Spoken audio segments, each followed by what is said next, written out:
ప్రపంచంలో టాప్ 5 యుద్ధ విమానాలు ఇవే. నేను వెనక నుంచి ముందుకు చెప్తాను. టాప్ 1లో ఏ దేశం ఉందో గెస్ చేసి కామెంట్ చేయండి. Number 5 Dassault Rafale F4. ఈ విమానం ఫ్రెంచ్కి చెందింది. దీని top speed 1912 km/h. Number 4 Boeing Super Hornet block 3. ఈ విమానం యుఎస్కి చెందింది. దీని top speed 1915 km/h. Number 3 Sukhoi Su-35S. ఈ విమానం రష్యాకి చెందింది.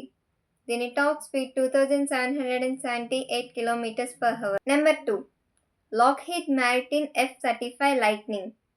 ఈ విమానం యుఎస్కి చెందింది. దీని top speed 1930 km/h. Number 1 Lockheed Martin F-22 Raptor. ఈ విమానం యుఎస్కి చెందింది. దీని టాప్ స్పీడ్ 2414 km/h.